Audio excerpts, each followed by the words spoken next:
My mom used my gold credit card for Dad's emergency treatment, but 3 days later, I saw photos of my sister at a luxury villa in Hawaii. When I asked how she paid for it, she grinned and said, "You're rich now, right?" That night, at her birthday party, she played a clip from a personal conversation and turned my words into a joke in front of everyone. I stayed quiet, but the next morning, her iCloud accidentally shared 67 files with our whole family. My mom called me at 6:42 a.m. Her voice was breathless, like she'd been running. "It's your dad," she said. "He collapsed. They're doing tests." We had to act fast. I was already standing, one sock on, one off, my heart ticking louder than the wall clock.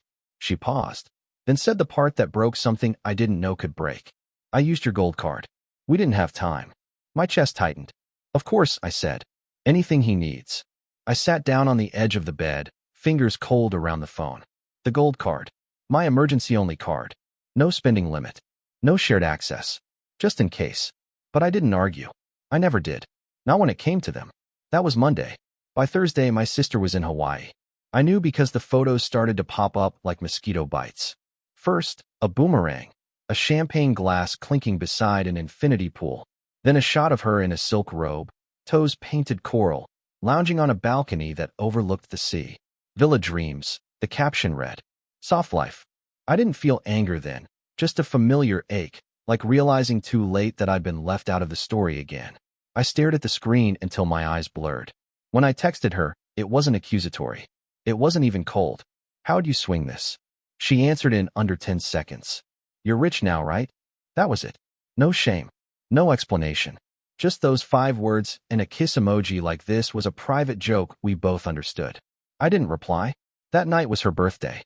I still showed up. Because that's what I do. She wore a sequin jumpsuit that sparkled like foil under the club lights. Her boyfriend DJ'd the first hour. Her friends screamed every time the beat dropped. I stood by the cake table, sipping flat Prosecco and watching from the edges, like always. And then came the screen. "I have a little surprise," she said, grabbing the mic. The room stilled. A hush spread through the crowd like perfume. She played a video clip. Me. My voice. A private conversation from 2 months ago. One I barely remembered. I was tired. Raw. Talking about how I felt invisible. How I wished, just once, someone would choose me without needing something. She'd recorded it. She played it. And then she laughed.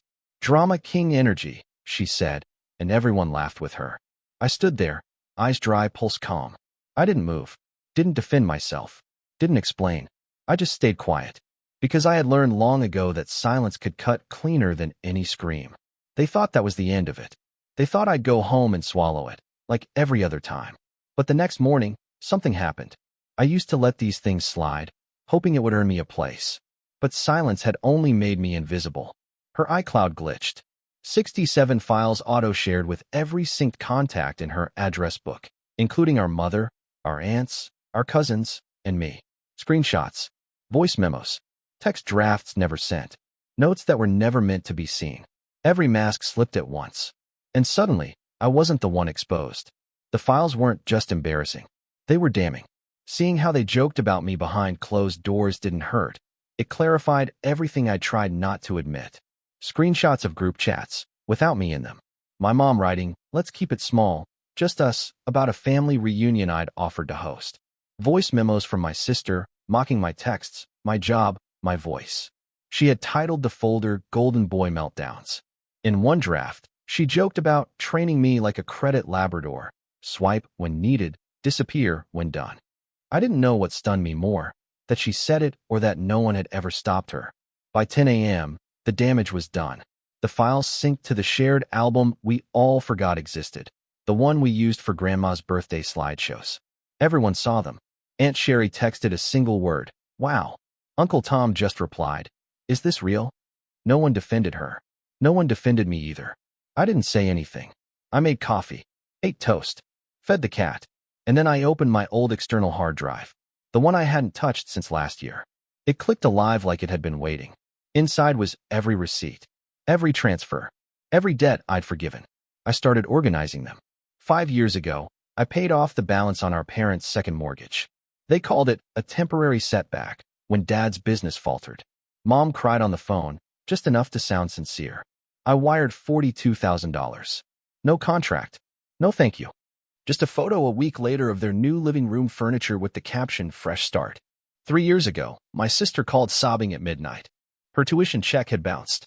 If I don't cover this by tomorrow, they'll drop me. I sent $18,000. She changed her major the next semester and never graduated.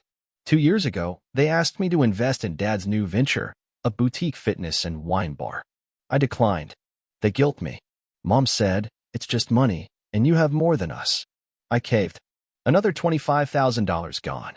And just last month, the gold card. I never checked the total. Until that morning. $8,762.47. The charge description, Kona Grand Lux Villas. 5-night premium stay. Champagne arrival package included. Not a hospital. Not a treatment. Not a test. A villa. I closed the tab.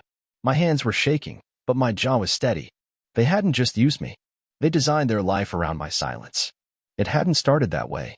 When I was younger, I believed being the reliable one meant something. I was the oldest. The problem solver. The good son. When my sister wrecked her car in high school, I was the one who showed up to the impound lot. When she failed biology, I helped write her makeup essays. When Mom said, "You're so strong," I believed it was a compliment. It wasn't. It was a transfer of weight. Every year, they handed me more of the load. And I carried it, quietly. Because someone had to. Because love, I thought, was doing what no one else would. But love is not the same as servitude. I remember one Thanksgiving, I paid for the entire dinner. Groceries. Catering. Even decorations. My sister arrived late in a designer coat, handed my mother a candle, and received a toast in her honor, to our brightest light. They called me reliable.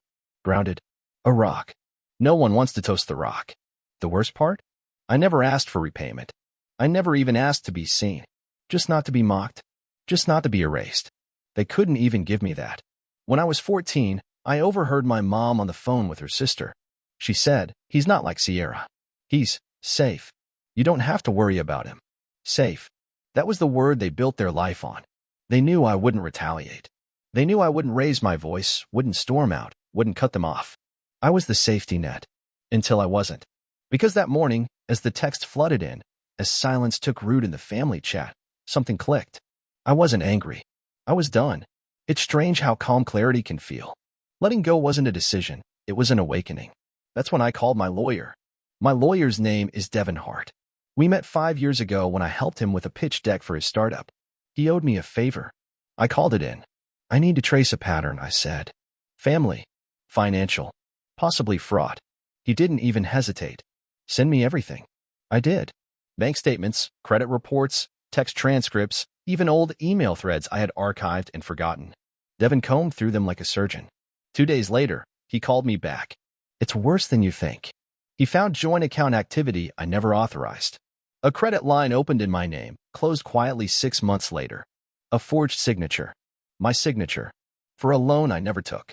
The handwriting matched a card my sister once wrote me. We had it verified. He paused, then said quietly, "This crosses a line." We filed a request with the credit bureau and flagged the incidents. He drafted a letter. Then he asked a question I hadn't let myself voice. "Do you want to press charges?" I didn't answer. Not yet. Instead, I drove to the storage unit I'd rented last winter. I kept everything there. Hard copies. Folders. Receipts. Even the card from my sister's fake graduation party. Signed, "You saved me." I opened the box. At the bottom was a flash drive. One I didn't remember packing. Inside, a recording. A full voicemail from my mother. Left by accident 2 years ago. She was talking to someone, probably my aunt. Her voice was flat. Cold. "Honestly, we don't include him in everything. He's got his own life. He's better off just helping. He doesn't need connection the way Sierra does." I played it again. "He doesn't need connection." She didn't whisper it. She believed it. I sent the file to Devin. We met the next morning at a downtown office, 1 block from the notary's. "I've got something for you," he said. He handed me a thick envelope. Inside were certified copies of every transfer, a timeline of financial activity, and an affidavit from a handwriting expert confirming the forgery. At the bottom, a formal petition for repayment, itemized, signed, notarized. I didn't flinch. I signed it. That signature wasn't about money. It was the first time I chose myself without guilt. I'm serving this personally, I said. He looked up. You sure? They left me out of the picture, I said. Now I'll remind them who paid for the pin. That night, I waited. My sister had posted a new photo. Her on a beach again, this time in Tulum. Caption, Healers and Sunsets. Soft season continues. I messaged her, we need to talk. She responded instantly. No. I'll come to you. She sent the villa address. I arrived with a courier envelope and nothing else. She opened the door in a linen robe, half amused, half annoyed. You really came all the way here to lecture me? I didn't answer. I handed her the envelope. She opened it, scanned the first page. Her face shifted, first confusion, then fear, then anger. What is this? Proof, I said. Of everything. You're threatening me? No, I said quietly. I'm telling you, this time, I'm not disappearing. Behind her, I saw a stack of shopping bags. Tags still on. A new watch on her wrist. She was living in the ruins of what I built for them, and she didn't even know it was crumbling. She stepped closer, her voice sharp. You wouldn't really go through with this. I already have. The next day, my lawyer emailed the full file to her, to my parents, and to the family group chat. By noon, 3 numbers had blocked me. One called me. It was Dad. He didn't sound angry. He sounded scared. We didn't mean harm, he said. It just snowballed. I know, I said. Snowballs still crush things when they roll long enough. He asked if there was still time to fix it privately. There was, I said. That time ended at the villa. They tried to stall. My parents, my sister, all of them. The moment Devin served the formal complaint, their tone flipped like a coin. Gone was the dismissive smirk in my sister's voice, the condescension in Dad's emails. Now it was panic wrapped in sugar. Let's sit down and talk, my mom wrote. This doesn't have to get ugly. Ugly? You used my trust and finances without consent. All I did was wake up. The legal process began quietly but moved fast. Devin had pulled every thread until the whole thing unraveled. The forged loan, $15,000, opened during the pandemic. The villa charge, falsely listed under health expense. 2 years of tax write-offs they'd claimed under my name. It wasn't just unethical. It was criminal. And now it was official. I filed a civil suit for $96,000 in damages. They had 30 days to respond. They lasted 4. On day 5, I received an email from a new lawyer, not theirs, mine. Devin forwarded the settlement proposal. It was desperate and full of legal jargon that translated to one simple thing. Don't take this public. They offered repayment, of course. But that wasn't enough. I wanted the truth. So I rejected it. Devin revised the claim. Full restitution, legal fees, and one notarized statement from each of them, admitting to the misuse of funds and deliberate exclusion. I wanted it on record. No denials. No future revisionism. They tried again. More money. A sealed agreement. I refused. This time, I didn't want silence. I wanted acknowledgement. Because for years, they fed off my quiet. Every Thanksgiving, I showed up with gifts and groceries while they gave me leftover attention. Every birthday, I wired money while they forgot the date. I was the scaffolding for their lives, invisible, solid, and ignored. But scaffolding eventually comes down. And when it does, the whole facade crumbles. On day 12, their lawyer called Devin and asked, what will it take to make him stop? Devin said I didn't want revenge. I wanted balance. He was wrong. I wanted them to understand the weight they'd placed on me for years. And they did. That week, the court froze their joint investment account, the same one my sister had used to fund her healing retreats. A lien was placed on my parents' second home. Their credit scores dropped 140 points. A background check for a business partnership my father had in motion flagged the civil suit. His partner backed out. They stopped trying to negotiate. They started to beg. Sierra sent me a voice message. For minutes long. She cried halfway through. I didn't know it got that bad. I was just trying to survive. She was poolside in Maui when she said that. I didn't reply. Mom left a voicemail. The kind that tries to sound motherly but collapses under its own weight. We've always loved you. Things got messy, yes, but families go through things. Please don't destroy everything. Everything. They never saw me as part of that word. Just a utility. A fallback. A wallet with a heartbeat. I forwarded the message to Devin. He added it to the case file. Then came the final blow. I uploaded the evidence, every screenshot, every forged signature, every transaction to a private server. I created a folder named For Context and shared it with 8 people. Cousins. Aunts. One former family friend who'd once called me the Shadow One. I didn't include any commentary, just the facts. I watched the read receipts light up one by one. By the next morning, the group chat had imploded, and Sherry left it. My cousin Miles changed the name from Fam Bam to someone removed Sierra, then added her back, then removed her again. I stayed silent. The following week, Devin called me. They're ready to settle. Everything you asked, no conditions. Even the written statements? They already sent drafts. I opened the files. Each was about a page long. Dry, formulaic, but signed, stamped, and final. They admitted to misusing my funds. Confirmed the forged documents. Confirmed I was excluded from decisions involving money I had provided. At the bottom of my sister's page, in handwriting, her real one, she wrote, "I didn't think you'd ever fight back." I didn't write anything in return. The next morning, the settlement payment cleared. I stared at the number, not with satisfaction, but with quiet disbelief, proof that what happened finally had weight. $96,000. I didn't touch it. I opened a new account at a credit union under a name variation, first name, middle initial. No one had access but me. Then I made a final visit. Not to their house. The place had never felt like home. I went to the notary's office with Devin. We submitted a copy of the signed statements for permanent archive. They'll stay here forever, the clerk said, sealing the folder. Good, I thought. Some truths deserve paper. After the settlement funds landed in my account, I did 3 things. I closed every joint financial account tied to my name. I froze my credit with all 3 bureaus.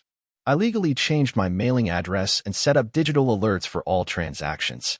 Devin confirmed. The civil case was resolved. The terms were binding. No appeals. No renegotiation. In exchange for dropping criminal pursuit, I received $96,000 in full restitution, coverage of legal fees, 3 signed, notarized statements admitting financial abuse, document forgery, and coordinated exclusion. The document from my sister included a final line in handwriting. "I didn't think you'd go this far." That was the point. I didn't want revenge. I wanted boundaries. Enforced ones. And they held. The villa charge was refunded by the bank and flagged. My sister's card was temporarily frozen. She lost access to her travel rewards account. Minor consequence, but it mattered to her. Dad's secondary business lost a partnership due to the lawsuit's visibility. One of his investor background checks turned up the filing. He tried to spin it. They walked. My mother's reputation in her charity circle took a hit. I didn't push that. But I also didn't correct the rumors. They stopped messaging me after week 6. The group chat stayed silent. Eventually, I left it. Devin suggested I move assets to a new account with limited family traceability. I did. Then I took a short leave from work. No dramatic resignation. No social media statements. Just space. I relocated temporarily to a quiet town. Not to disappear, to reset. For the first time in years, I wasn't someone's fixer, financier, or fallback. I had no favors to manage, no emergencies to absorb. I bought groceries without calculating what someone else needed. I slept through the night. I stopped checking my phone after dinner. That, more than anything, was the clearest win. After 2 months, I began to rebuild. Not a new life, just one I owned fully. I started helping at a local bookshop. I offered to digitize their inventory. 3 mornings a week turned into something steadier. No titles. No pressure. Just tasks. Clean. Finite. Mine. One day, I opened an old email draft titled "For When They Notice." It had links to every transfer I ever made for them. Screenshots. Dates. Context. I deleted it. They would never need that file. Because now, even if they did notice, I didn't care. My father sent one final message 3 months after settlement. "I know it's too late, but we see it now. You gave more than we ever asked for, and we kept asking anyway. I don't expect forgiveness. Just wanted to say it." I didn't reply. Not out of cruelty. Just clarity. I wasn't angry anymore. I was finished. My sister tried to call. Once. No voicemail. I blocked the number. There was nothing left to explain. She shared a private clip of mine. Everyone laughed. Played a recording of my private confession. Then used my money to fly to a luxury villa and laugh about it online. That doesn't get reversed with time. That gets remembered. I went back through the photos she'd posted from Hawaii. One image stood out, her on a balcony, smiling at the ocean. That villa was booked with my card. That robe she wore? I paid for it. That champagne tray? Mine. That photo captured more than a moment. It held the truth. And I had the receipts. Now I had something else too, space. No calls. No debt. No vague guilt. I moved back to the city 6 months later. Quietly. I didn't tell anyone except Devin and two close friends. I signed a lease under my full name. Got a place with a window that faced east. I furnished it slow. Deliberately.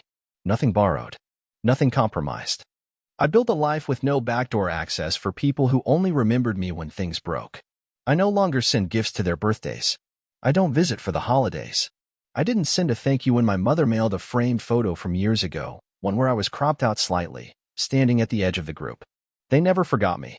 They just never made space for me. Now I made my own. For once, I wasn't asking to belong. I was choosing not to shrink. And this time, no one else holds the key.